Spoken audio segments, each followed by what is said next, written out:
Force, Luke. Sometimes truth isn't good enough. I feel the need for speed. Ray, when someone asks you if you're a god, you say yes! Because it's their time. Their time. Up there. Down here, it's our time. It's our time down here.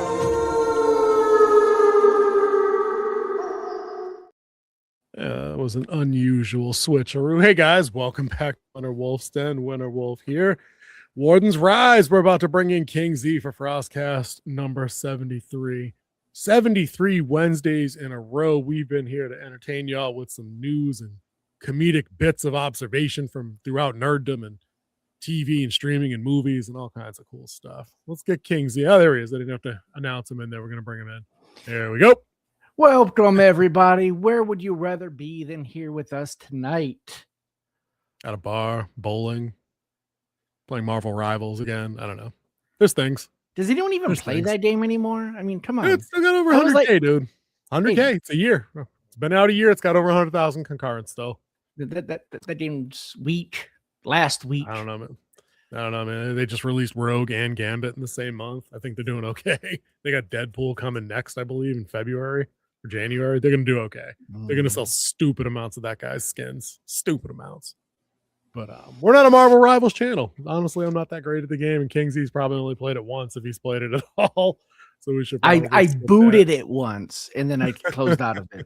It was like, no, not for me. Yeah, it's like I'm done here. Yeah, I have a good time with it. I'm currently playing Angela from the Spawn series, like his rival. It's a good character. Flying tank character. Mucho. Yeah, I'm having fun with Arc Raiders. That's the new one that I'm really getting into. Yeah. Have you played the winter event on that? Are you doing the cold? I have not. I have not had time. Monday I worked and we'd had to do we did our dairy review, which is up. Yes. Go give it a watch, give it a thumbs up so other people to see our review. We closed out that series. Yeah, it was a strong series. Their 10-second recap. Dude, I was very skeptical going in. You guys can check out our early 2025 hype videos to see what we were in the mood for. Welcome to Dairy wasn't really on it for me because it just felt like cheap prequel fodder just in concept, but they absolutely delivered, man. They absolutely delivered on that one. Yeah, they definitely did. I really enjoyed it. You'd really have to go check out our review to see if the series is worth watching. Yeah, I think you got an idea. If you've been here every week with us, you have seen us glow about this show. So you pretty much can guess. But we took it off of this show, one, to make room, and two, to get out there in front of the news cycle a little bit, kind of get there while it was still hot.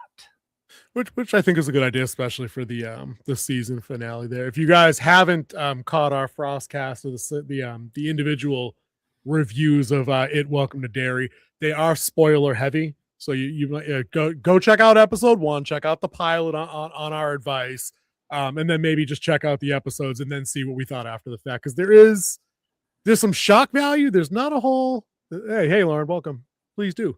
Oh yeah, that's right. Lauren's our resident Welcome to Dairy fan. Stick around and hear about another show we're gonna do, Lauren. You might like. I think she's the one who broke the thing with Margie being indeed. The don't say the thing. Don't say there we go. Close enough. We got Dairy out there on its own separate thing. Go check those out. Robin Hood video also up. That show is going stupid strong. Love that. We're gonna be talking about episode. Is that 8? Is that 8 tonight? Yeah, episode 8. Yeah. Okay. Remember they were on the same time. Yes. I don't know why I can't remember that. I don't know why that slips my memory, but it does. We got that.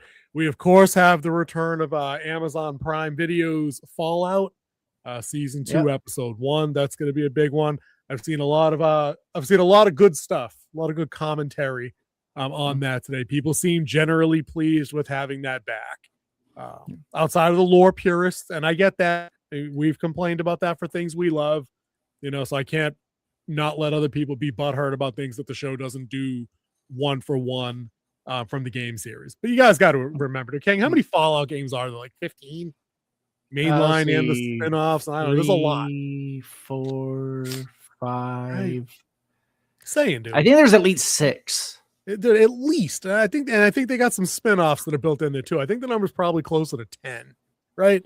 And these games are big. They're not like 15-minute, play them while you're waiting in line at the grocery store games. So there's a butt ton of lore that they got to do. So, you have to give them some kind of allowance to condense, move a couple of things around, and just really capture the spirit of the game first. And then, some of the story beats later. And I think they've done that. But we'll get into some of that. I know, King, you've got a slate of trailer videos that we got to take a peek at here. Am I right on that? Oh, wait, did you freeze? Did we lose the kid? I did. Yeah, I'm back. Comms are back online. There we go. The EMP short-lived.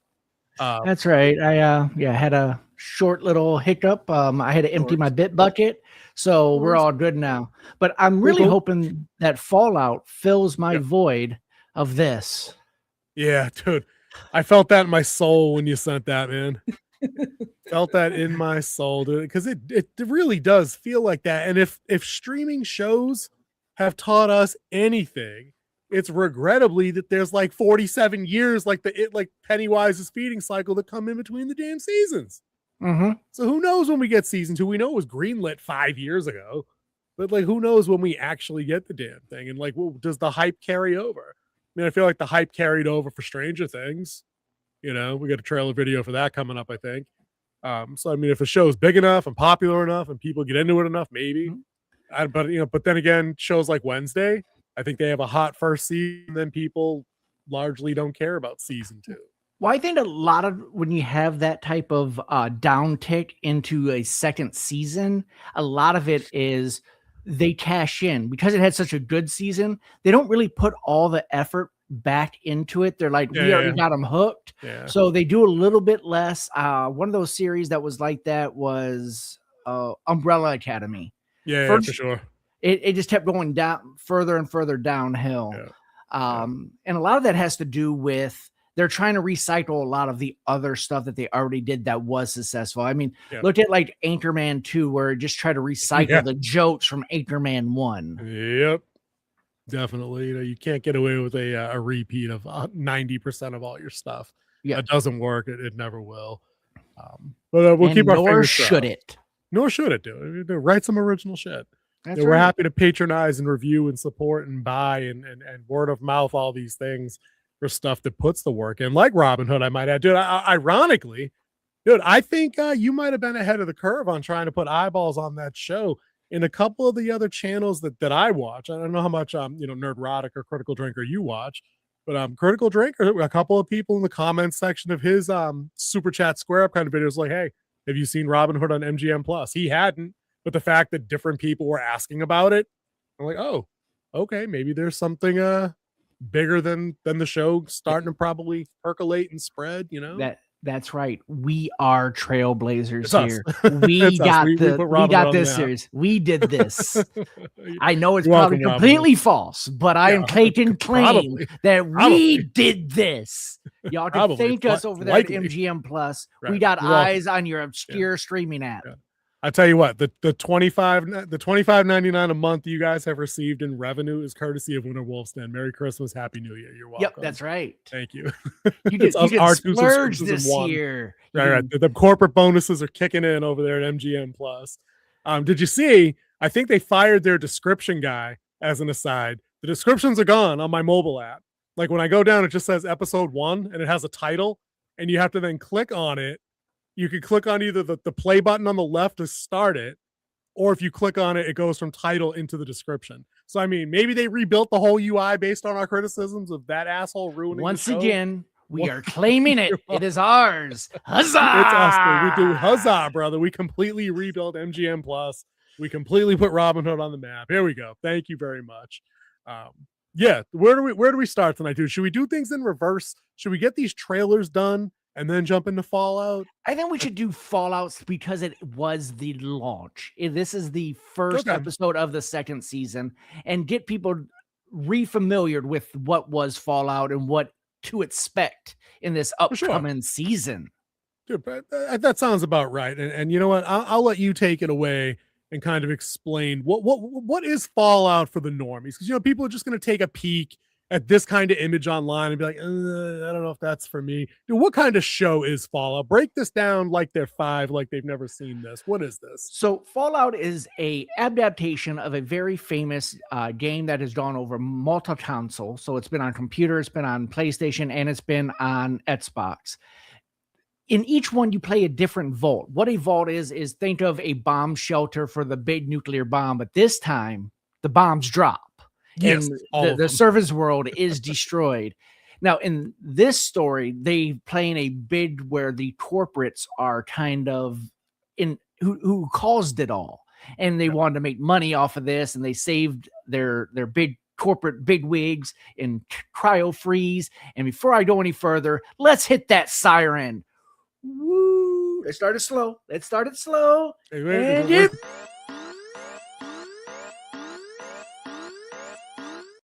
it's like the Pee-wee's Playhouse word of the day thing. Like that whole bit. You remember that? Yeah. We need to get that clip for our spoiler alert. All right. Yeah. So they cryologically froze these people that were called Buds.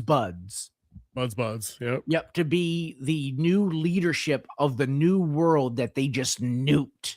And the whole way they want to get everyone to stop fighting is to get rid of all the factions. One world, one country. Sounds positively dystopian. Exactly. And that's what we're living in. We are seeing that the nuclear bombs did not kill everybody. Oh. And then we ended where we find out that this guy who was a vault leader, and the vault was supposed to be the safe place to help rebuild humanity, was supposed to be all goody, and it comes to find out that it's an experiment.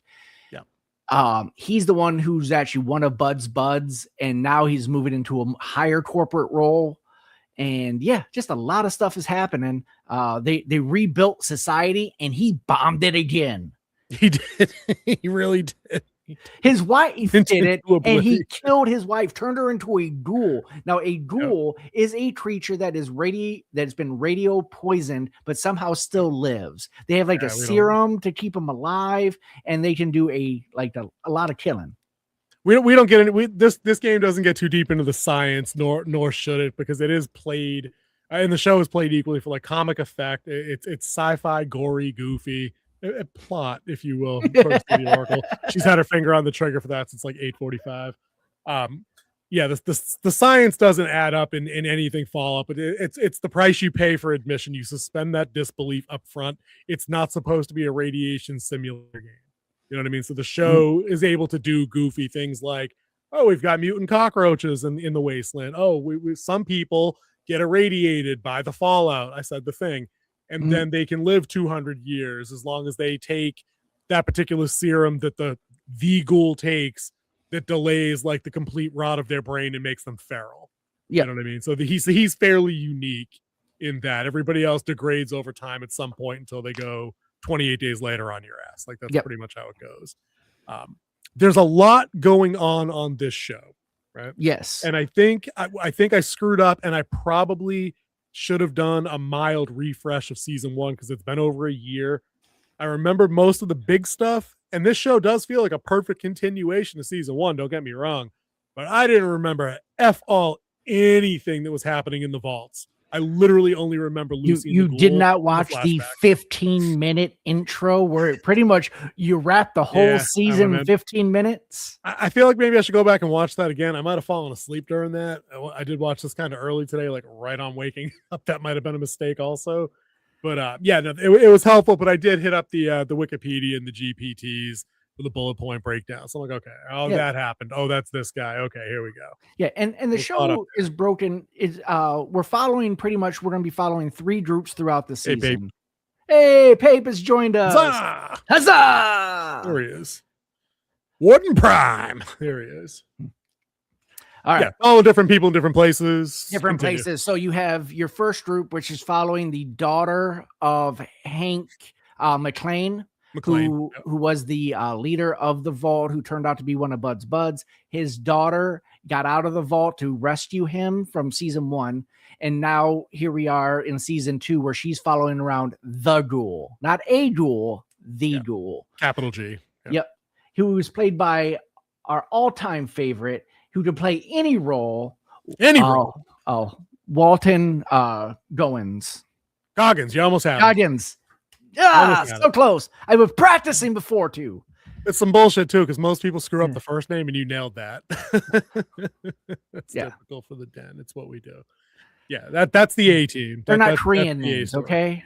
That's a good point. I mean, you did nail all of those during the Train to Busan review, right there. Yes, I did. I'm just going to gesture there. We're never going to put the card that actually says Train to Busan review, but it would be right here. Anyway, that's the A team. It seems like they really want us to dig back into the B and the C kind of plots in this one, though. Not just the flashbacks to what life was pre-bomb. That's all told from the Ghoul's perspective, when he was still fully human, had a family. He was like an actor, movie star, high-profile movie star, face of Vault-Tec. Face of Vault-Tec. He sold cars, and he played mostly westerns. Right, and that was his thing. He's a giant celeb in their version of in their retro futuristic version of like the 50s or whatever it was. But then they've got like the B and the C plots outside of that going on, and I feel like they're going to throw more weight on these. Like, I had forgotten that little dude was stuck in the vault because the Bud's brain thing had locked him in, and now the brain Roomba. The brain room. If you actually watch the captions, it says brain Roomba. I remember that. So he's got a whole thing, and he just made a major power play to free himself from that situation. I'm glad that didn't drag out over multiple episodes, by the way. And then the bit with, is it Davey and Stephanie? Like the new Vault 33 administrator, who's a plant from corporate. Buds. And the guy that's not the father of her baby being her nanny. Yeah, pretty much. Kind of weird. But like, they spent like 10 minutes on that. And I'm like, I don't care about at all.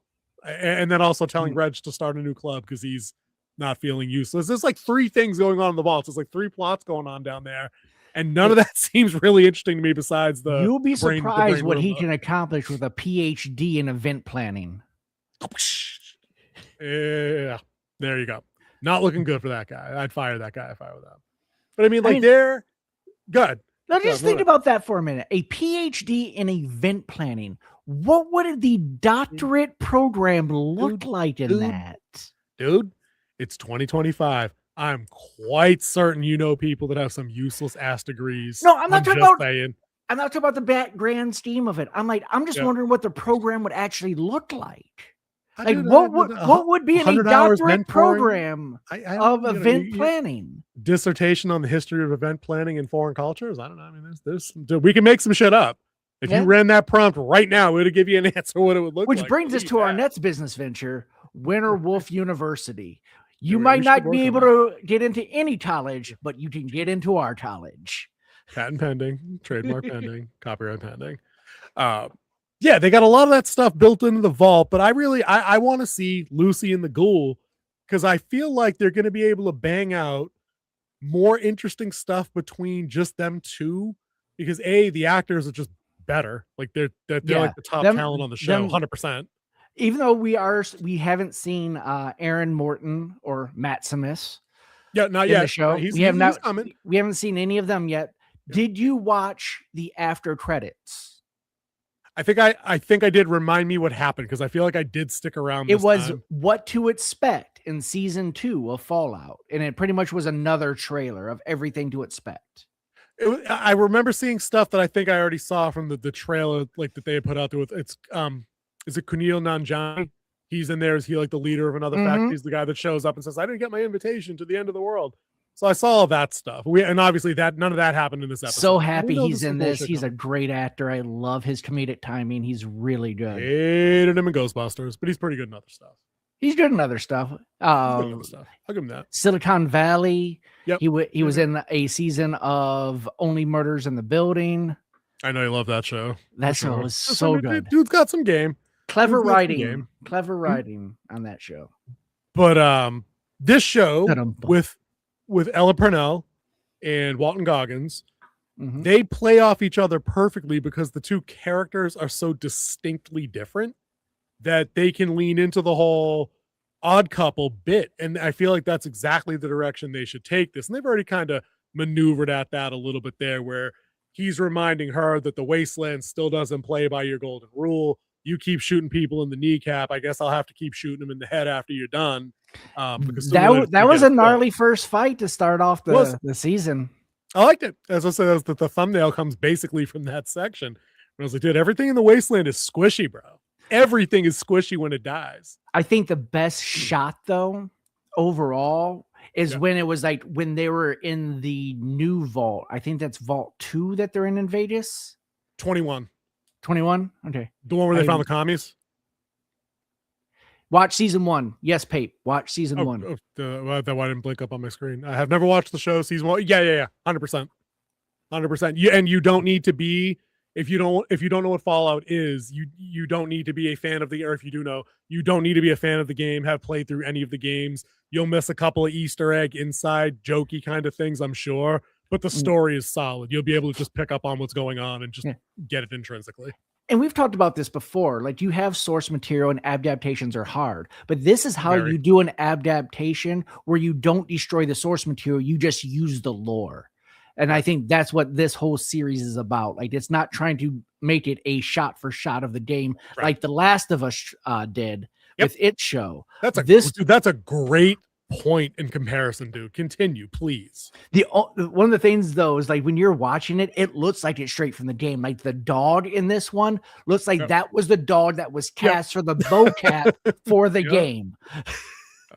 But they play it smart too. Like, like the motels that they stop by or the truck stop that they stop by. That was just gross. But I mean, like the one, like their actual names. Like I know, like the Starlight Motel or the Starbright, whichever one it is. Like that's straight out of one of the games. And I'm pretty sure that the place that they start this episode is also a place. The factions they name, like was it the Great Khans? And the name of the town's like Novak. Like those are all lifted right off the game's POI list.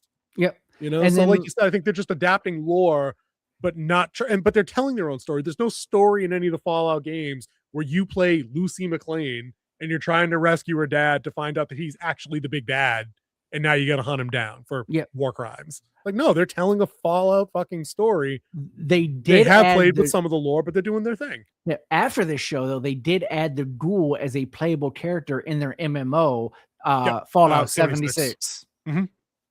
Solid game, terrible launch. I don't know if you played that at launch, dude. It was they dropped all platforms. It was terrible. And then it was down for like 6 months and then came back. Final Fantasy 14 did the same thing. It became the Realm Reborn after they did the now relaunch. It's the champ.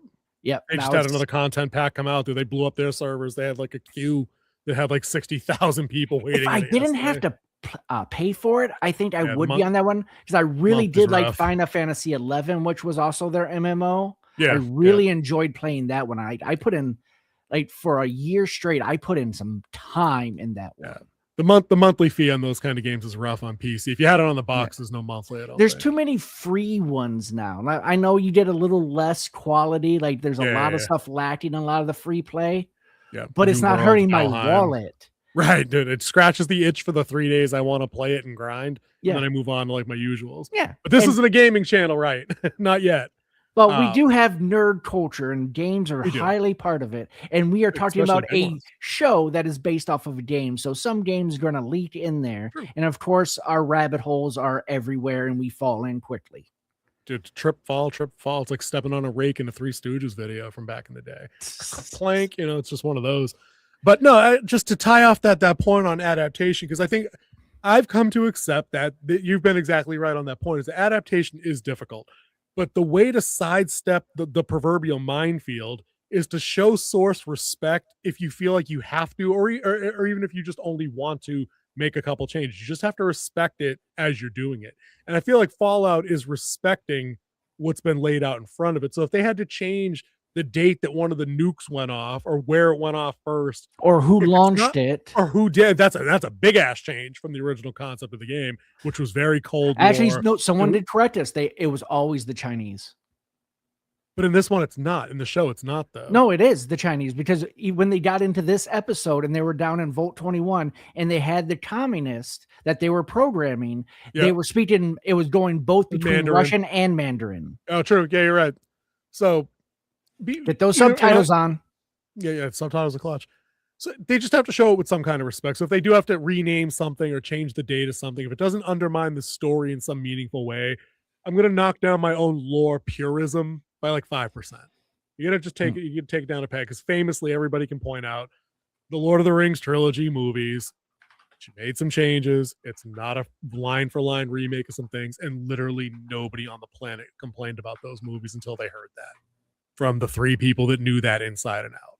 So it's still the best trilogy ever been filmed. You got to get over some of these differences. It does work as movies. Fallout as a show works, but I think it's going to be carried mostly by those 2, mostly by Purnell and Goggins. And I don't know how that stuff in the vault is going to crack in a way that's going to make it interesting, except for the dude stuck in the room with all the other administrators, we'll call them. I really don't want to spoil a bunch of the details and get too specific. But I think this one is really good of adapting the lore, building its own story as well. I think it's hands down really good. And I think the actors really care about this one, because I don't see anyone like is doing like Stranger Things. Like I picked up on like some people cashing it in a little. Just one. You were talking about phone in. You were definitely talking about phone in on our first video. So on this one, I don't think anyone phones it in. I think everyone is so happy to be part of this. And it looks like they actually enjoy working together. If you see the behind the scenes footage and stuff like that. I've said that before about other shows that we've watched. Like you really get the impression that everybody had a blast and they're on the same page. And and you can see it in the end result too. You know, you really can. You get the vibes that people are putting out there, and it's got to be a pain in the ass for Goggins, because I'm sure that the whole ghoul thing, that's not all 100% digital. They got to be doing some kind of prosthetic work and makeup, get him in a chair. For a few everything hours, right? from the head down to the shoulders is all prosthetics. Oh, he's in the chair. Even the nose. I don't know if they green painted out the nose to do the. No, that's the part of the mask. Oh, get out of here! Oh, cool. Then, dude, that's what I mean. So this dude's putting in work, dude. They did the same thing to Vecna. They pretty much took the same people who did Vecna from Stranger Things and gave it to Goins. So when you have that high quality makeup artist, they get hired a lot. I'm sure that's a word of mouth recommended. We have a local one here, and she's fantastic. Like everybody tries to hire her, but she's also like a full-time nurse. Like she's like the head nurse of a department at the big hospital here. So getting her, she has to kind of get that time off. Oracle says that's a 2.5 hour process for make. Okay, that's not as bad as Vecna's, because I was told that's like a 5 hour, 6 hour deal, and even the Pennywise makeup I was told is like 5-6 hours, whatever that was. But even still, you're sitting in a chair for 3 hours, letting people poke your face. You probably can't breathe right. It's probably 900 degrees under the lights or wherever they're filming. It's uncomfortable, so I'm going to give the guy credit. I'm not out there trying to tell him he's pushing pencils or anything at a desk like it's easy. And and the same for Ella Purnell, who plays Lucy. Like she's in a bunch of other stuff that like is mainstreaming on it's like mainlining on different streaming services. Like she's on Yellow Jackets. I didn't know she was on Yellow Jackets. So she's in a bunch of other stuff as well. Initially, it was 5 hours. Okay. So now they just got good at it. That, or they made a cast. Like they probably the first one, they had to get everything shaped and everything. Now it just like pull over like Mission Impossible. Mrs. Doubtfire. Hello. They're not just jamming his face into the cake batter. Yeah, that could work. It was a run by fruity. It's my favorite part. Run by fruit. I miss Robin Williams, man. I'm not going to go off on a tangent there. I get all sad, dude. It's brutal. 5 hours is brutal, man. I'll give him the respect for it.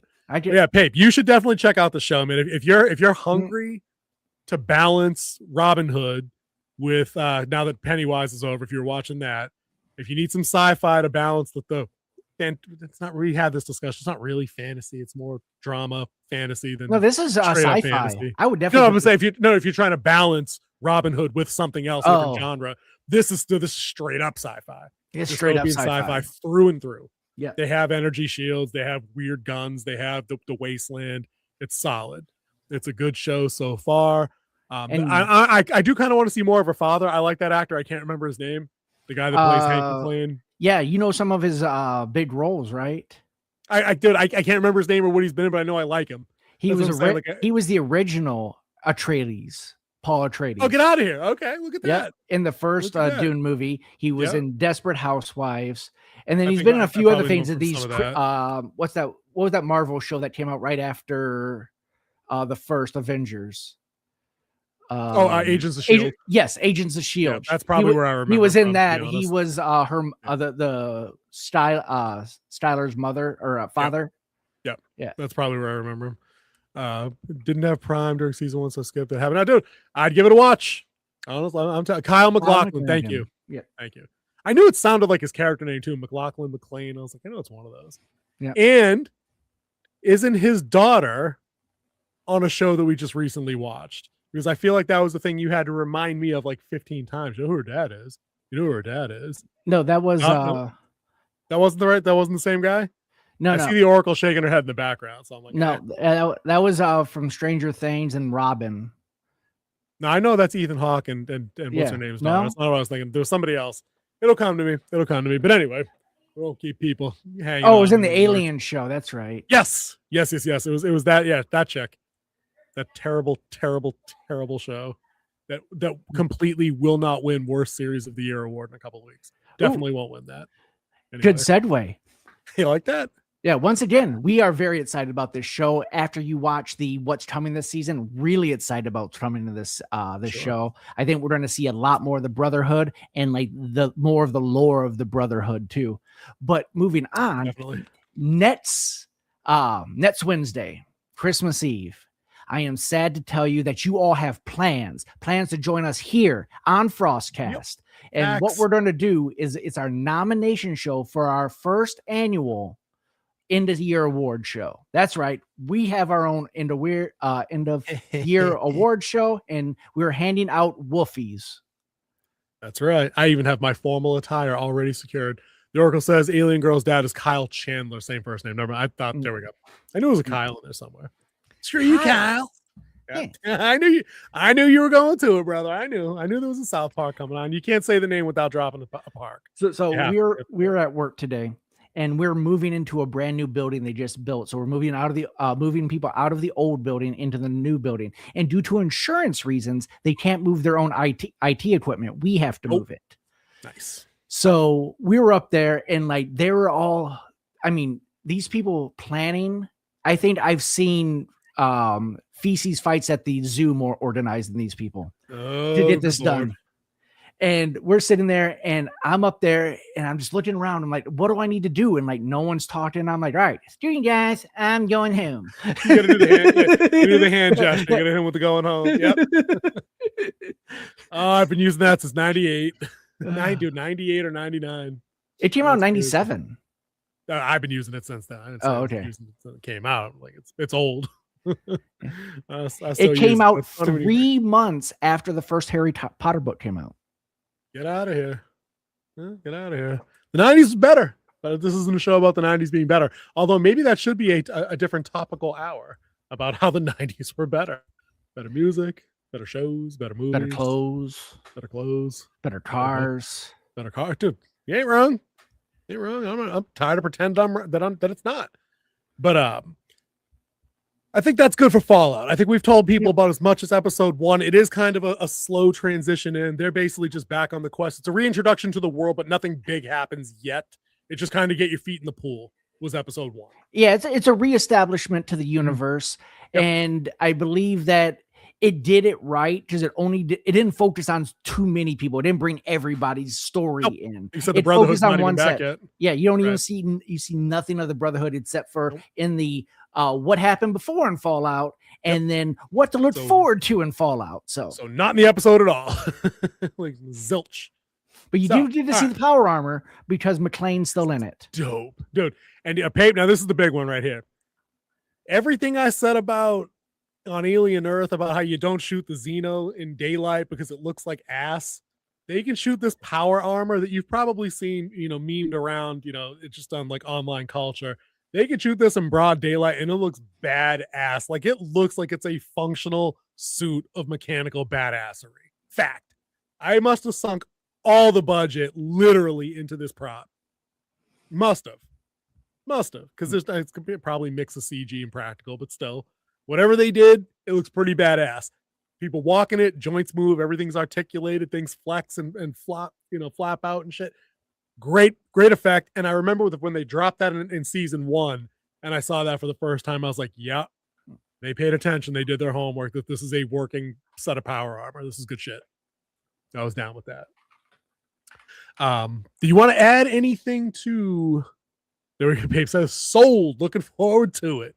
Yeah, I think you'll enjoy it. I have a feeling you will. Do you want to do the trailers in the middle? I kind of want to bang those out because that's what I was thinking. Them off a lot. Okay, that's what I was thinking. We start off with Fallout because it's new. Yeah. We want to get it out there. Do the trailers, and then we'll go into our normal Robin Hood segment. We'll talk Robin Hood to wrap. Okay, cool. You pick whatever trailers you want, whatever order you want to go, and we'll go. I'm ready. All right. So the first one I want to knock out of the way is one that I want to promote because it was made by a lot of my friends. I've worked with most of the people on this movie. It was locally made here in the greater Augusta area here in Georgia, which is still the #1 movie destination in the world. More movies are made here in Georgia than anywhere else. One of my really good friends was the cinematographer on this. A friend of both of ours, Kate Daly. She is the lead actress in this. Also with Alec James, who remember I told you I was going to go do that short where I was going to be a soldier. He was the one directing that. So I did to work with him. It's directed by Rob Hollins, who directed the movie Applewood, which is the movie I have a writing credit on. Cool.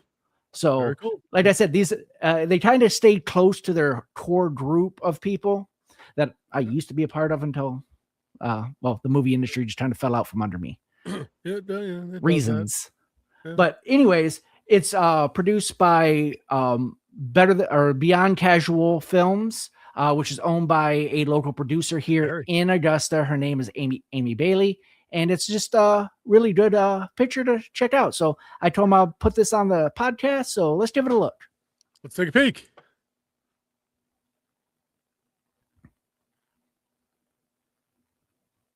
Oh, got the real rating.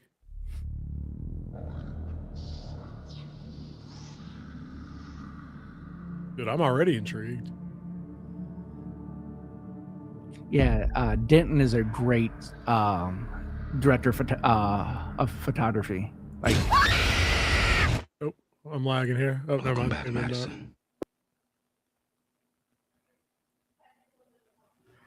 All right, we're going to have to throw a flag real quick and put on technical difficulties. We're going to let it run through, and then we'll come back and watch it again as it buffers. We've been having internet issues here for the last couple of days. I've had a couple issues with my computer, so all right. let this run through. And but overall, this movie, I think it could be the title. Hit me with the title. The title's called The Observance. And there we go. Overall theme of it is a woman gets in a car accident. She's in her coma. When she wakes up, her husband's there waiting for her, but he's become part of this church that is more of a cult than it is a church. Okay. And so it's them trying to survive. Dude, that sounds like the plot to like a really good Silent Hill game. Like dude, I'm digging that, dude. And they secured that's an official R rating. Like that's legit. That's not just something that they threw together to have a graphic. Dude, that's legit. Yeah, it's officially rated and it has a release date. I think it's going to be in theaters in select cities. Cool. That's big time. And then it's also going to be on Amazon day one for rent. Do that. Not for free. So it's not going to be a part of your Prime membership. It will be there for rent. Now, if it's got a theatrical, that means it's longer than a short film, right? It has to be a feature to get into theater, they only do features. Oh, get out of here. Now, I did work on the proof of concept for this way back in 2019. So I worked on the proof of concept for this where we shot one scene of it. And it was they flipped it around because Kate is such an amazing actress. They flipped it around. It was the husband who died in the car accident and then woke up, and then his wife kind of joined the cult. And then like the scene was like they were all coming to the house to try to convert him. And then he's like, "Get off my property." And then she comes running out and gives the pastor the deed to the house. Oh, and signs it over to his name because she had a power of attorney while he was in a coma. Yeah, it was really good. It's a really good shoot. Oh, let's see if this February 13th it just said. Okay. All right, here we go. Up and away web. There we go. That was a little Spider-Man reference.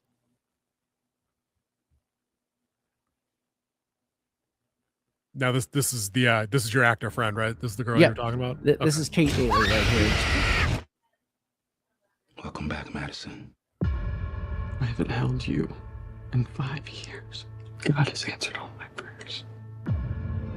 Why did you build that barn? It's all for the observance. Who are those people? He's our pastor. Dude, they love that It's red. so nice to finally meet you. Looks like we buffering John. again there. Yep. Going through a trauma like yours without faith makes one think about how hollow life can be. That's creepy AF. My home. Dude, they get creepy. They understand creepy. I blink open. Yeah, that was about to get open. We giving up on that? Yeah, let's move off of that. Maybe we after a little time it might be able to work.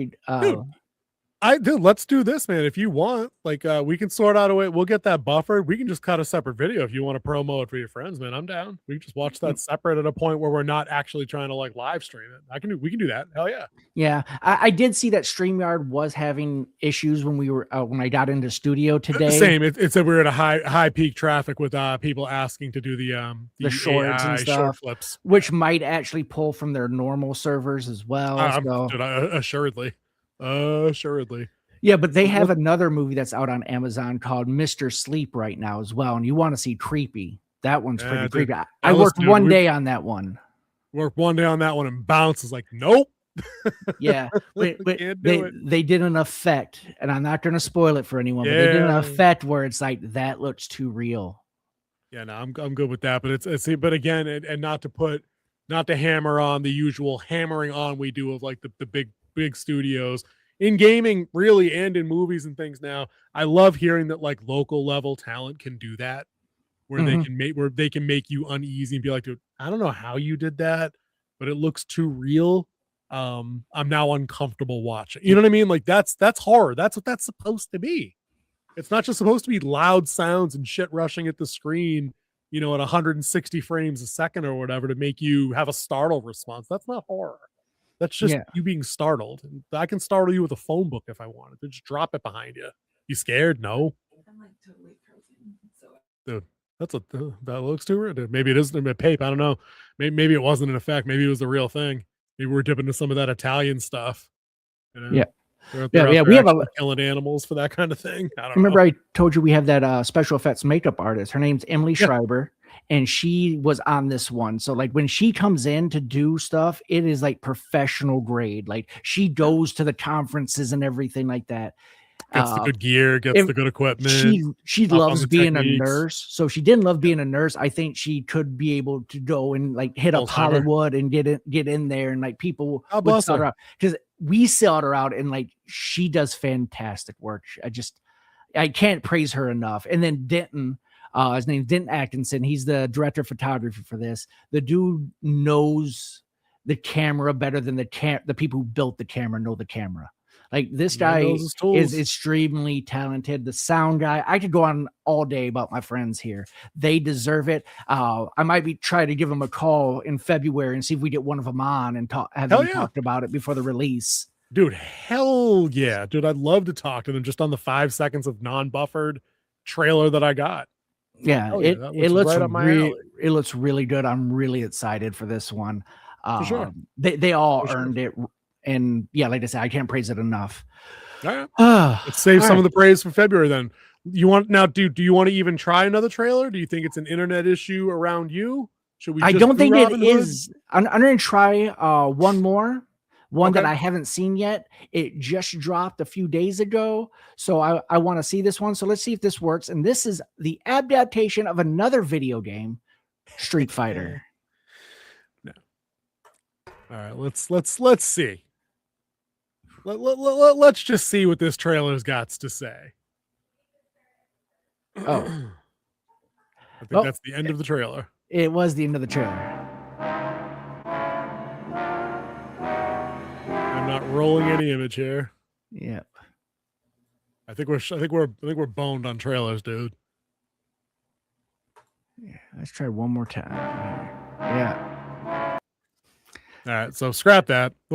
Maybe we'll just do that. Let's talk Robin Hood. We'll bang that out, and then maybe we can do these not live and see if we have any better luck. So apologies, folks, watching. If you're catching this after the fact, we did try to watch a couple of trailers. We're going to probably do them separate for Stranger Things, for Street Fighter, for King Z's friend's movie called The Observance. The Observance. And, did you have 4? Was there another one?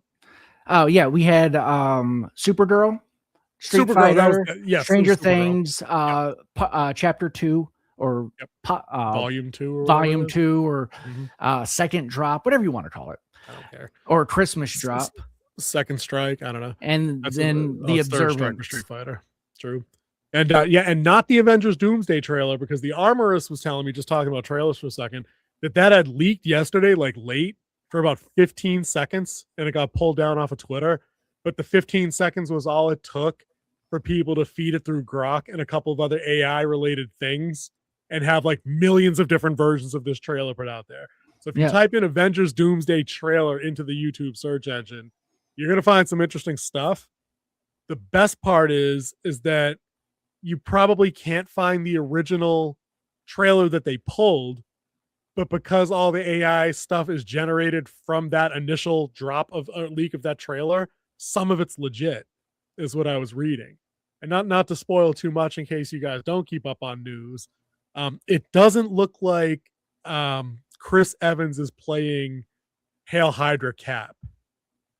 It looks like Chris Evans is playing the real deal. Well, they have him getting off of motorcycles, from what I heard, is the only scene you see of him. So you don't know what he's at, who he actually is. I've heard a little bit more. I've heard that in the trailer that was dropped, leaked, whatever, leaked because it wasn't dropped as official, that he's in the house. Steve Rogers as young Cap or normal Cap is in the Carter house that he goes back to at the end of Endgame, right? He picks up a baby, and as he's holding the baby, a knock comes to the door, and all you get when the door opens kind of from a distance outside, and all you see standing on his doorstep is a guy in a green like a green trench and suit. So it's Doom. So, and we've already been told that the focal battle of this movie is some version of Steve Rogers versus Doom, because Fantastic Four didn't play well enough to have it be a Reed Richards versus Doom thing. So they're going to try to should be, because Doom is the primary antagonist of Fantastic Four. And dude, they set it up with that post-credit scene at the end of F4 where Doom goes into the I think a lot of people are reading too much into this. We haven't seen it. I don't think it's going to be too. I don't think it's going to be too much of them going back and forth. I do like the explanation that they're talking about, like Tony Stark is Victor Von Doom in like every other timeline except for the 616. Oh, Pape, I hope not. Is it a redux of Civil War? No, well, it can't be, because Doom's a straight up villain. So that doesn't hold a complete water. But I'm with King on this one, dude. If just because Fantastic Four might not have blown everybody away, the comic lore setup, the difficulty of the adaptation is it's Doom and Richards. Period. Yeah, always Doom and Richards. Right. Now, have you heard the rumors about Spider-Man? Dude, I've heard refreshingly nothing about Brand New Day other than that Sadie Sink is in it, speaking of Stranger Things. That's all I got. Sadie Sink is playing Tobey Maguire's daughter, Spider-Man, who comes you told me that. I knew that. You told me that. Yeah, comes into the 616 with Peter Parker, and they are fighting the Grey Hulk. Now that you mention that, I did hear something about that, because I also know that Bernthal's Punisher is in the movie. Yes. Like, that's not a rumor either. That's like on the cast. Like, I think that's IMDb. Like, you can look that up. Yeah. Right. Because the Punisher special, I think, airs right before Brand New Day's release. Oh, does he have a special coming? I didn't even know that. I hadn't heard anything. Yeah, he has a special coming on Disney Plus. Cool. I think it's like a 1 episode Punisher 2-hour special. Oh, dude, perfect. Dude, honestly, maybe that's what they need to do. Maybe they need to stick to that shit and tell little 2 episode feature film streaming only things with modest budgets, instead of torturing you with Secret War and a budget of $290 million effing dollars and a bunch of no talent asshats ruining Nick Fury. It would be a great way to test some of the C tier street level superheroes and see how they play out. And dude, if people don't tune in, well, we don't have to do him anymore. It's also a fantastic way of testing content that exists on a more mature level too. Like that they can get away with doing the M-rated stuff on a shorter form on a more modest budget. The whole Werewolf by Night's probably one of the best things they've made on the platform, and nobody watched it. You know what I mean? Because it was so stylized and out there. But I liked it. Yeah, and then they're supposed to be coming back with what are they supposed to be coming back with? The Midnight something? Midnight Sun or Midnight Sun. Midnight Sun. Wolverine. Yeah. They don't have the balls to make that. That's like Justice League Dark. They don't have the stones for that at all.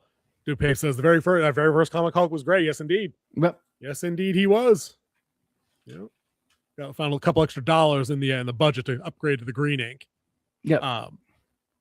Yeah, so we'll do the trailers. We'll catch up with that. I just wanted to mention the Doomsday thing because that's, of course, attached to Avatar 3, which in some places is out tonight at midnight, I guess. I was hearing about that, like midnight release. And then they have the full slate tomorrow. I've seen Wednesdays before. But, I mean, you and I were looking up ticket sales, pre-sales for this movie going back to Saturday, right? And we're like, all right, who's bought tickets? Who's bought tickets? And I think both of us in our respective regions, we only saw significant ticket sales at the 7 p.m. showing. It was 7 p.m. on Saturday. Yep. Right. You could basically, as of right now, as of Wednesday, December 17th, 9:51 Eastern, you could basically pull out the Fandango app on your phone and get any seat you want, except for 7 o'clock on Saturday. You know what movie has a better early sale rate than Fire and Ash? No. Anaconda. I was gonna say all of them. Anaconda don't want none unless we're seeing that, right? We're seeing that. Can we I already got tickets. I'll find my way in there. It's 4 days after Christmas. I'll sort that shit out. I think that's going to be a lot of fun. I got a 5-day weekend for Christmas, so I'm really excited. They voted on it last night. So, dude, I got a whole lot of people probably aren't going to show up to work, and I'm going to get stuck there on Christmas. We'll see. Yeah. But no, we'll check that out. But yeah, we'll do the trailers separate. Why don't we jump over to Robin Hood and we'll handle the trailer was hilarious, Pape. Yes, it was. It was definitely hilarious. And that's why I told us. I saw so many people. I was watching my sports podcast, Crunch Time Sports, over there. If you're a Detroit fan, and they were like, "I don't want to see them remake this movie. They're going to ruin it." I'm like, dude, it's a comedy about a remake of the movie Anaconda. I'm like, it's perfect. It's so meta. It's funny. And not for nothing, dude. You're not exactly talking about a mastercraft gem of storytelling in the first Anaconda. Oh, they said they love the first Anaconda. Oh. Dude, you lying. Stop it. You lie. Dude, you can love the first Scream. They like that. You know what I mean? You can love Psycho. You can love Jurassic Park. You can love Saving Private Ryan. Ain't nobody loves Anaconda. Oh, come on. They loved it because it had Cube and Jennifer Lopez in it. Listen, and I get that. Still. Hey, there's much love for the D up in here. Oh, snap. I guess so. All right. We're talking Hood, though, right? We're going to get to talking about Robin Hood, right? Let me get this out of the way because this is my pre-Robin Hood segment obligatory statement that I didn't know MGM Plus was a thing. I'm glad Pape talked us into watching this show. This show is legit, and I'm just going to bury the lead right here. Legit one of my favorite things that I've watched this year. This episode has convinced me more so that that's a fact, right? All the little things that I usually bitch about in every show. Well, why'd they take that guy? How did they know that? Why'd they go there? I don't have any of that week to week because I thought I had one, dude. I thought I had him finally. When they let Melange go along with them 2 episodes ago and join the group, I'm like, why does he need to be here? Oh, this is why he needs to be here. Mm-hmm. That's why. And I'm like, oh, that shit made sense. You know? Dude, and Melange is so good with the sword, man. It's just refreshing to see a character like that and be good with something. Like, he's not like just the scared guy in the back who they would usually paint that character. Yep. Yeah, but it makes sense, dude. He was like he was the sheriff's daughter's valet. He's a bodyguard. He like de facto at the end of the day, he's probably the only other person standing in front of her. He's probably the last line of defense. That's what I mean. for his daughter. So that all tracks, right? I like this cast of characters. They've all grown on me. I think they've all gotten to a point now where whatever outcome comes their way for each of them. They've all been maneuvered to a particular spot where the people that are in it for the money are going to get paid. The people that are in it for revenge might get revenge. They might not. That's why I went with that title on the trailer. I mean, on the thumbnail. You know, the price of vengeance is high. And they learned that the hard way in this episode. So I got to give them that again. The incursion was a little bit of a cakewalk. And little SEAL Team 6 action went down, but they paid the price this time. Yep. We don't. Yeah. Get it. I don't know why I'm holding this bracelet. I got to put that down. I'm fidgety with it. I don't know. We got no spoiler alert though. We need the spoiler alert. Spoiler alert. We can no longer continue the discussion. That's gonna have to count. That's gonna have.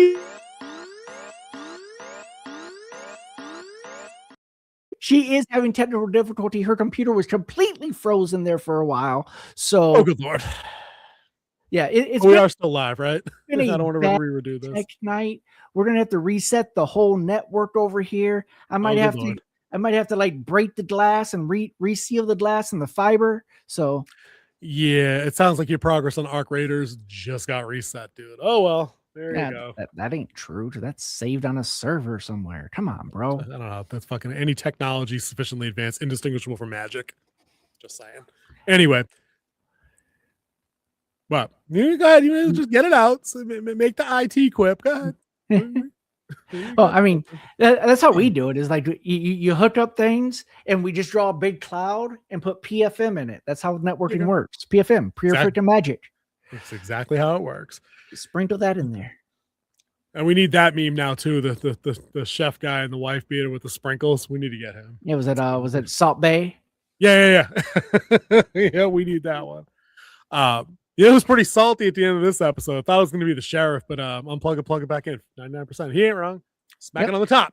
That'll work. That'll do it. 95. Just sometimes it's the cable. You just need a new cable. That's the other 5%. Not for nothing. I did slap a copy machine on top the other day and broke the feeder. So they might be sending me the bill for that.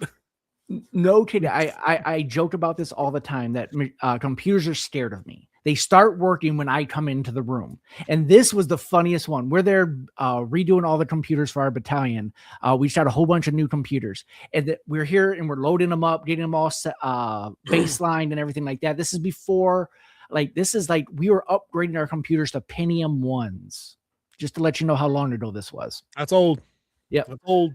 And my buddy, he couldn't get it to load. No matter how hard he tried, he couldn't get it to load. I walked up and put my hands on the side of it, and I said, "Try it now." Boom! It worked that time. He laid the hands on and healed the machine. Nice. It was crazy, and that's where the whole thing. Computers are just scared of me when I walk in the room.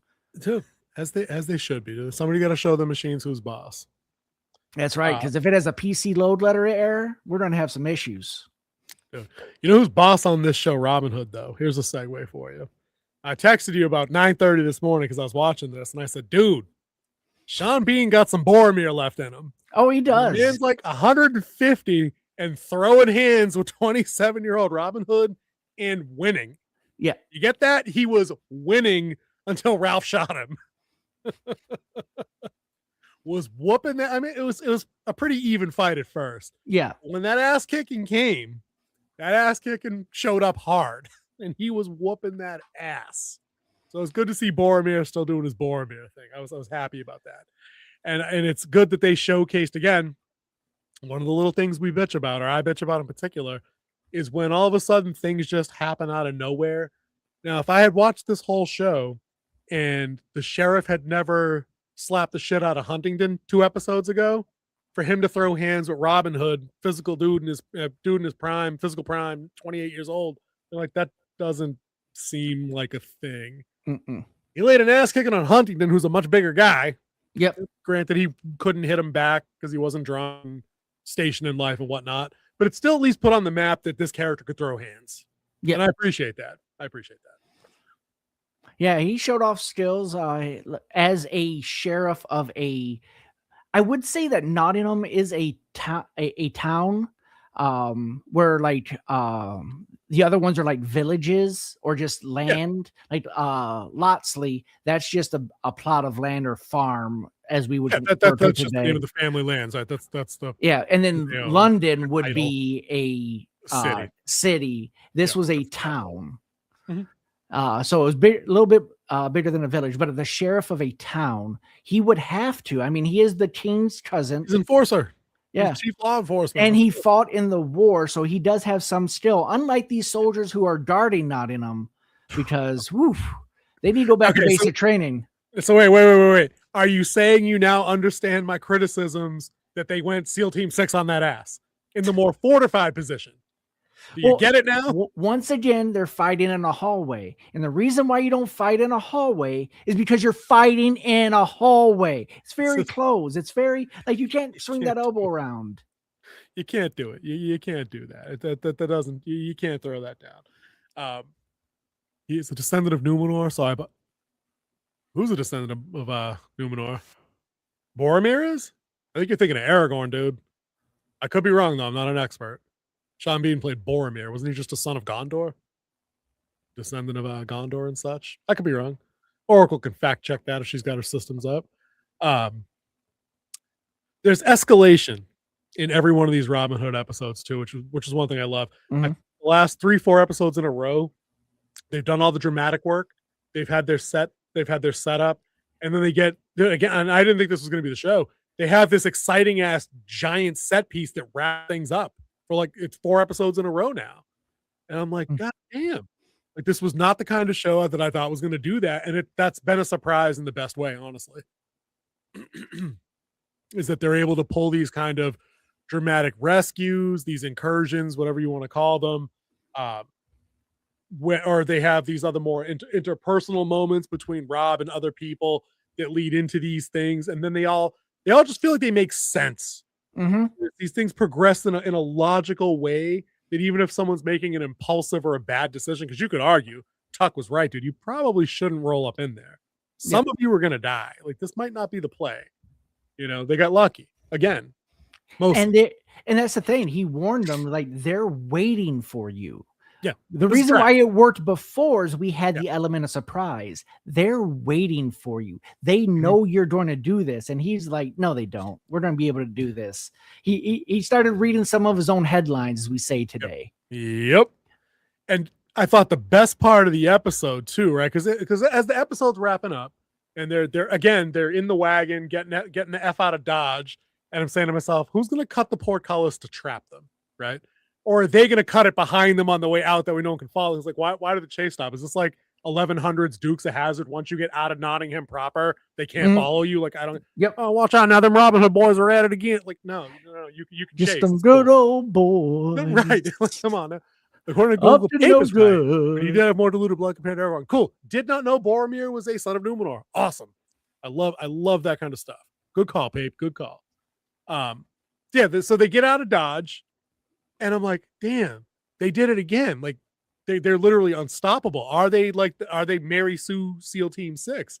And then the sheriff's getting his wound dressed and he drops the bomb. He's like, it would have been cleaner if they all died here, but now I guess in this camp, bitches. And I'm like, I had a backup plan. Cool. No one is dumb in this. That's the great thing. No one's dumb. People are thinking chess moves. And just because they're the good guys doesn't mean they're going to win every time or be perfect. And like, even in this raid, they lost somebody. They lost someone very important to Ralph. Yep. I'm still going to call her Ralph because I can't remember her real name. I don't remember her real name, and I don't remember the brother's name either. Henry. That's the one that didn't make it. Oh, you're talking about Will. The middle brother. Oh, William. There's 2 Williams. Oh, that's right. There are 2 Wills. That's right. Yeah, that's right. Yeah. They the Pape knows. So apparently Pape is going to be our resident Tolkien scholar going forward there. Huzzah to that, I guess. I don't know. We'll take it. But dude, you're right, man. Nobody's dumb on this show. They're impulsive. They're egotistical. They act like aristocratic, noble douchebags, but they're not dumb. And the great thing is that they have counter moves. Like just because something fails, it's like, oh, it's the end of the world. Everything's falling in. I just need to. No. I got something else. Let's try this. And the queen playing with the chessboard as she's talking stuff was so like picture perfect. Dude, she's talking about moving pawns while moving pawns. Yes. into the battlefield. I'm like, oh, okay. She knows. Not a lot of Queen in this episode, but I feel like that's good because I feel like most of these characters that aren't the mains, like Robin, like Robin in particular, obviously it's his show. It's his show. I don't need a whole show about Priscilla, even though she's drop dead gorgeous. Dude, seriously, is she the hottest chick on the show? Absolutely. Not even close at this point. But I don't need a whole show about her and the Earl Marshal. I also don't want a show about. I don't need a flashback show about Little John being abused as a kid, killing his dad. Like, no, he told his campfire story. That's all I need. I think that's enough. So let's keep it tight to the group. And then every now and again, you show me Huntington getting his ass kicked. You show me the Queen and how she's going to move her agenda forward. And then you tie that back to Rob. You can show me Marion in limited bursts now, looking all willy-nilly, signing into the Queen's service, doing her thing, burning the orange flower.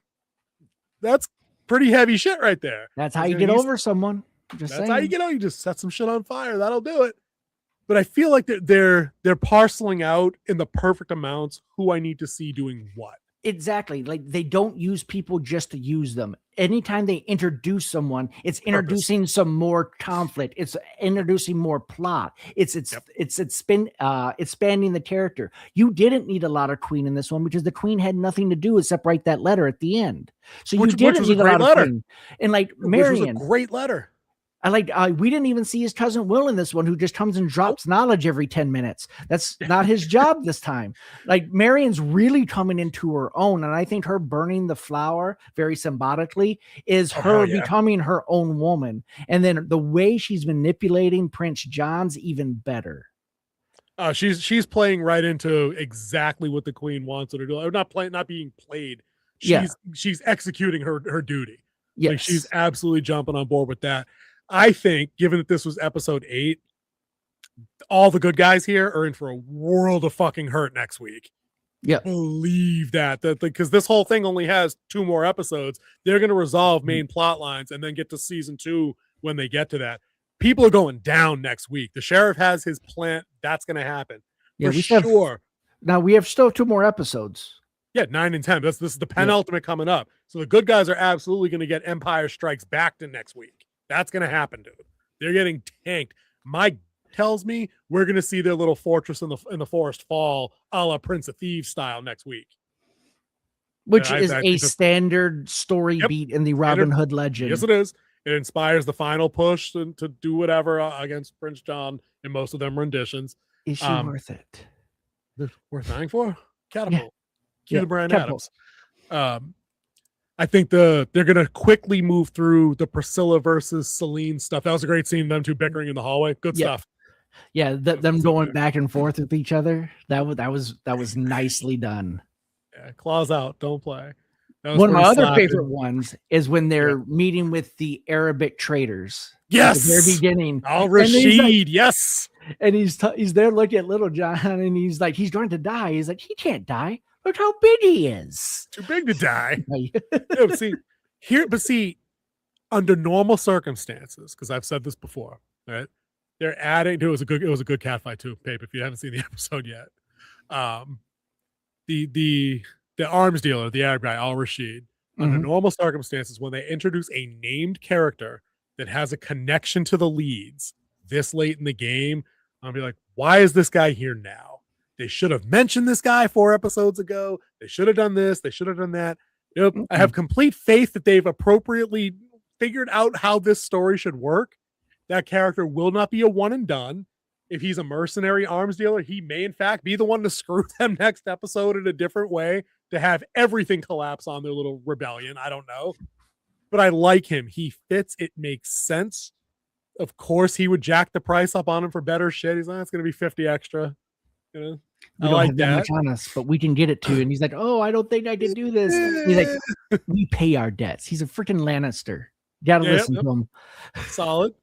So that's another great. And that's the other thing, dude, is don't waste my time. It's an hour-long episode that doesn't waste my time. If there's 6 subplots, so there's A through F or something. I don't. There's a lot, right? There's a lot going on with different pairs and different trios of people in a web that is getting a little bit Game of Thronesy. You can see where people are going to start pitting things in one way or another. on a deeper level than the queen just happens to have Marion, who's kind of getting in with the son. She doesn't want to be on the throne. Like, that's pretty surface level. But there's going to be that backstabbery that comes up that's going to be more complicated soon. Because if Marion has already done the whole burn the flower bit, dude, what if she falls for this asshole? Conflict. Now, am I for the prince? Am I for the queen? How does that work? You know, what do I do when Celine finds out I'm a spy? Do I kill her? What do I like? There could be stuff as this comes up, right? And the yup is you kill her. That's the answer. Because nobody likes her. Seriously. But it's going to be Priscilla that has to kill her, like Spartacus, Sand and Blood, or whatever that show was called.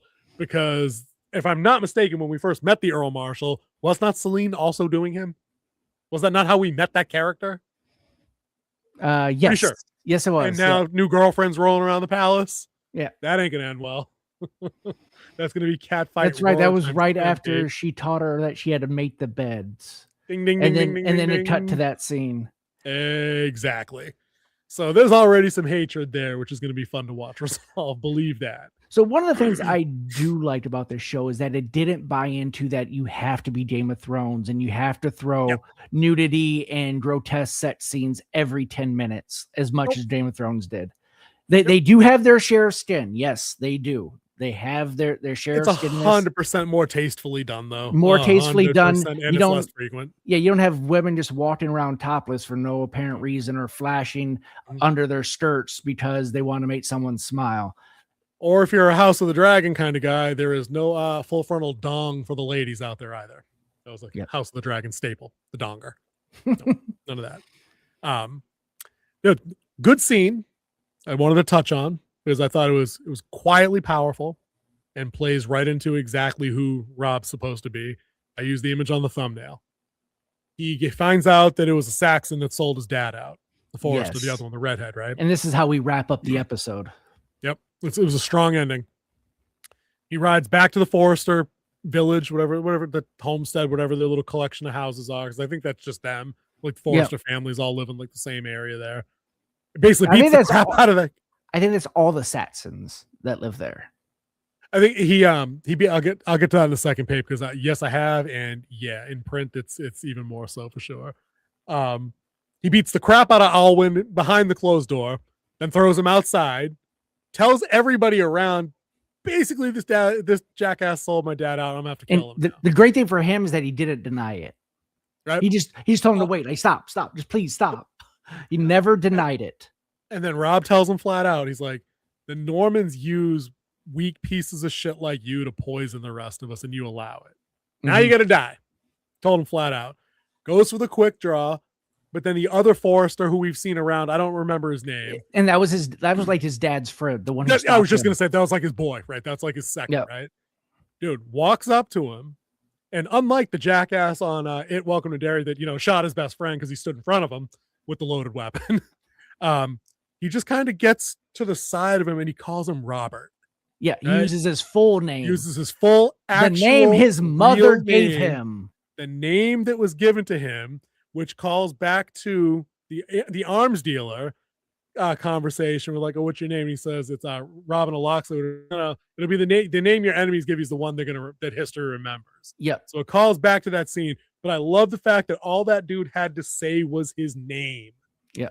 Not give him a 10-minute chat why you can't do it. You're going to dishonor the memory of your father. All that's implied in the name.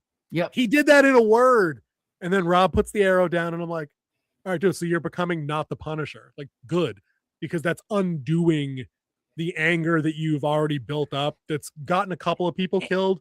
And now you see where Ralph's going with this same thing. She's dead, by the way. She's toast. Oh, yeah. Right? She's definitely dying. Toast, right? Because she's not going to learn that lesson in time. I think that's going to be in episode 10. That's going to be the end of episode 10 is Ralph taking a crossbow bolt to the back of the head. Like no chance of living. I'm not gonna go a headshot with the crossbow. She'll get it in the chest and he'll watch her die. I'm going with the head. I'm going for a headshot. Headshot crossbow bolt is pretty savage. But then of course this jackass Alwyn, and I guess I get it. Like, where do you go? How do you live that down? Someone's gonna kill you. You see, he tries to grab the axe and get Rob from behind, and Rob fucking smokes him. Like, absolutely smokes him. Yeah. And the dude just crumbles and dies in a heap, like all like. And everyone just trying to watch is like, yeah, we saw that coming. well, I mean, what are you gonna do? That's what I mean. Like, it's not like that dude could just pack his stuff, drive down the highway, and move. Yeah. Changes. I mean, like, no. Dude, And like, the thing was, he was supposed to be given land, and he never was. He was supposed to be given land. He was tempted. Yep. And then you have that scene at the beginning with the sheriff talking to his 3 prisoners. Yep. And he's like, I tried to dine with you. I tried to be lenient.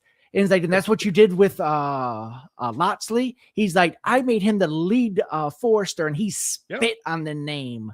Dude, this whole episode was Sean Bean's. This was the sheriff's episode.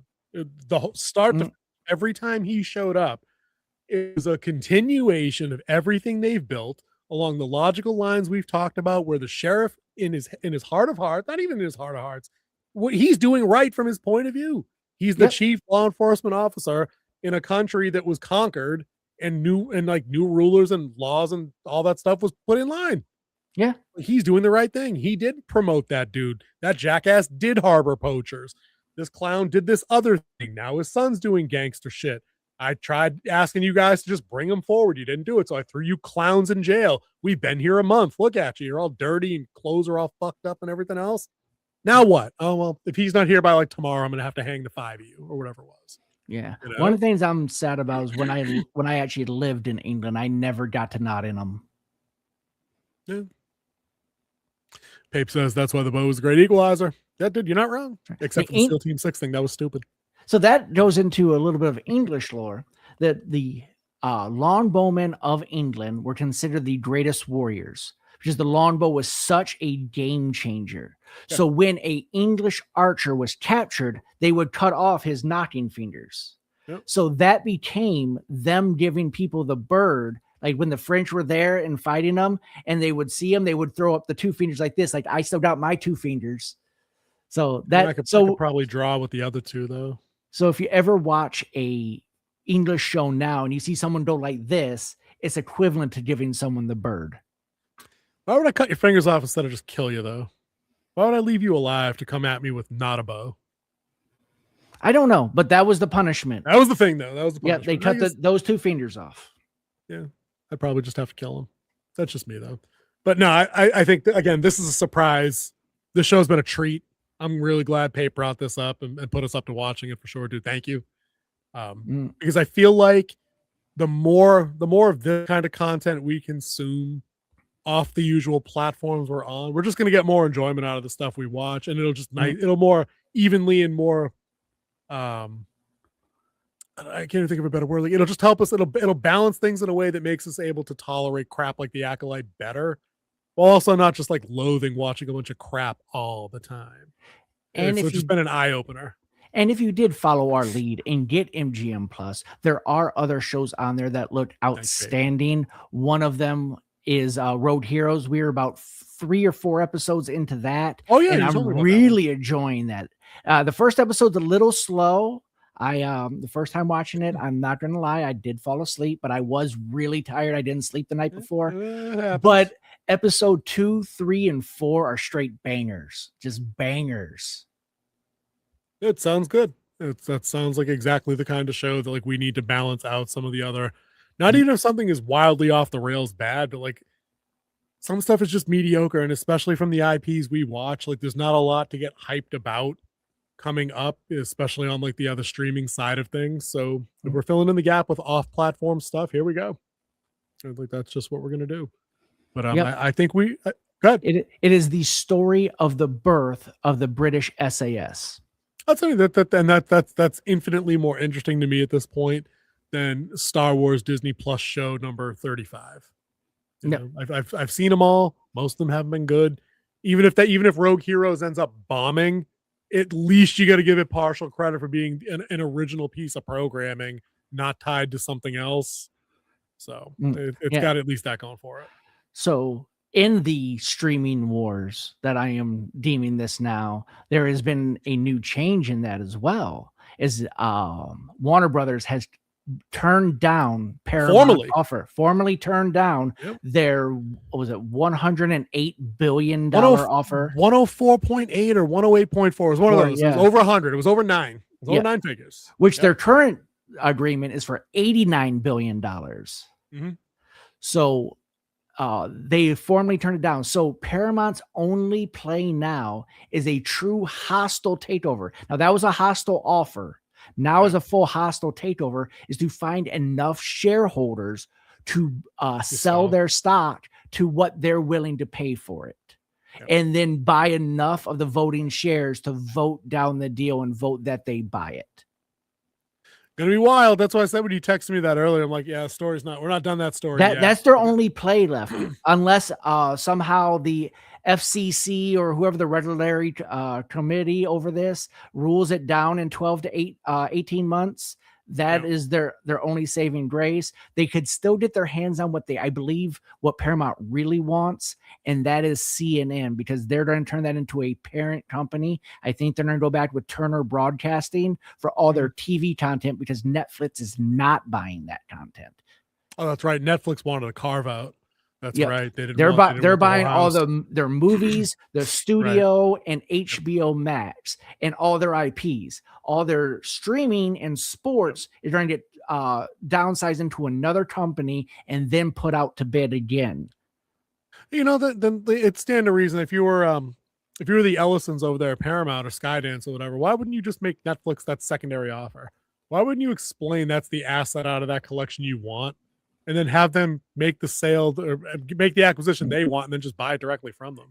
And like, why overspend? I don't know. I don't understand. Right? Like, does that seem like fairly basic? But especially because I know why the Ellisons want CNN is for the political shift in it, because the Ellisons are right leaning. Right. They're trying to drag CNN back to center. Right. Yep. They're trying to drag CNN back to center or just right of center. From the middle left. Not middle, but middle left. I'm talking about left in the middle. Yeah. So they're not PMSNBC over there. Yeah, but they're not right as any of the other news. But they're not. Yeah. I mean, you have the far right with what InfoSec is the far right news. That's farther right than I'll generally watch day to day. That says would make it harder to get regulatory approval if you spun it like that. Dude, I don't know. Like, that's the thing. Like, it's easier to get regulatory approval when you're acquiring less stuff in the deal, right? So I mean, but again, we're not a business channel. I'm not a business major. I don't work in finance. I know what I can regurgitate from my own shitty online research, but that's my general understanding would be it's easier to acquire fewer things because it doesn't get all their hackles up if all of a sudden you own 65% of like media consumed in the country. And it keeps Netflix from going to broadcast TV, which would give them a true monopoly, which would then we'll get into antitrust laws at that point. That's what Pave's saying, but by spinning it out, like if you're the further away from that, even that accusation or that spotlight that you may be in a position to have that, the Justice Department antitrust law guys, it's all the same thing anyway. Like, yeah, you think that would make it easier to gain that kind of to have it just sent through. But dude, honestly, the only thing I want at this point, I don't care who wins Warner Brothers. I really just need whoever wins to release the patent on the Nemesis system from Shadow of Mordor, the aspect of that game that's been patented and now not used in any other game ever. Yeah, they need to release that shit. That's a brilliant piece of gaming mechanic. It's a fucking shame. And they didn't even use it. They didn't even use it in the Shadow War of Mordor. Right. It was in the second game, not the first game, right? No, it was in the first game, not the second game. What? Really? Oh, yeah, that's right. That's why people were bitching. That's right. Yep. It was in the first game where they had the Nemesis, where if you let someone live, they come back stronger. Dude, I have left this one a-hole live so long in that game. He had like 90% resistance to everything I had. He couldn't be mounted. He couldn't be double jumped. He couldn't be poisoned. He couldn't be hit with like light weapons, dude. It was crazy stupid. I think that's why I stopped playing that, because I couldn't beat him.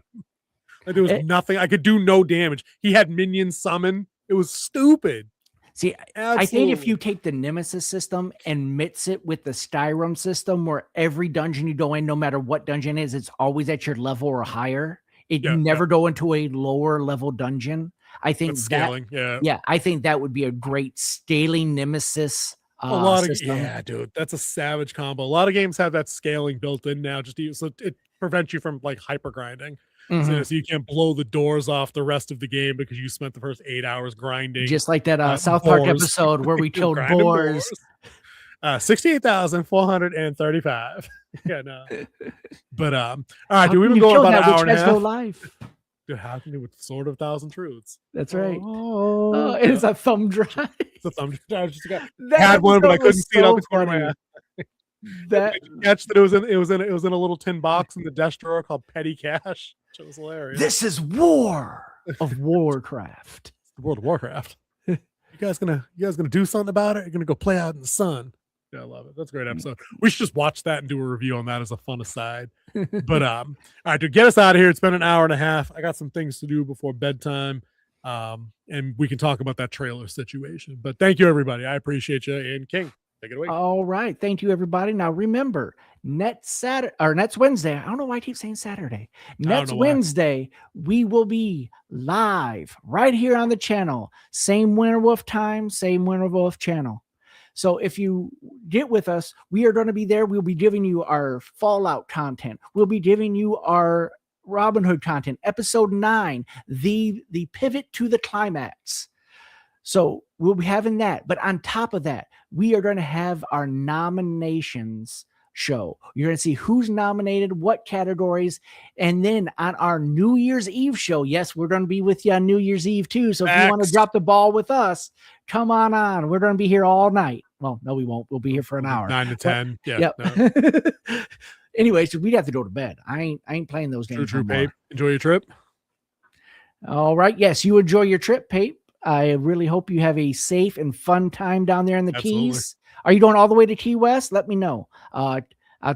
There's a lot of cool places right down the main strip. You want to stay on the left side of the road, not the right side. I think you'll enjoy the left side a lot more. But yeah, we will on New Year's Eve, we will host our very first Winter Wolf End of Year Awards. Or we're going to come up with some fancy name for it eventually, but it's our first annual. So we're going to get that out. And then the very next week, we are going to have the 2026 kickoff show where we're going to talk about all the movies and shows we're looking forward to in 2026. By that time, we will only have our Fallout content on the Winter. So we'll have that, and then we'll go into our 2026 kickoff. So that won't be the only thing. So all right. That won't be the only thing. That is our schedule coming up. So please join us every Wednesday, 9 p.m. We're here. We want to see you here as often as you can get here. We still have our membership program open. It is still just $2 or $1.99. If you do it, there are still 5 slots for the original 10 where you get your free gift mailed to you. Now, I still need the information from 4 of our wardens so they can get their cups. But I believe we have other means to contact them. I think, Pape, you're the only one. I have yours. Yours should be heading out either tomorrow. Heading out tomorrow. So guaranteed yours will be in the mail tomorrow. So you'll be getting yours soon. And when you do get yours, remember your poker chips. Take them, hand them out, tell them about the QR code, which the QR code takes you right to our channel right here on YouTube. So thank you, everybody. Have a wonderful evening. And that's King Z. I'm out. See you guys. Catch you next week. Deuces.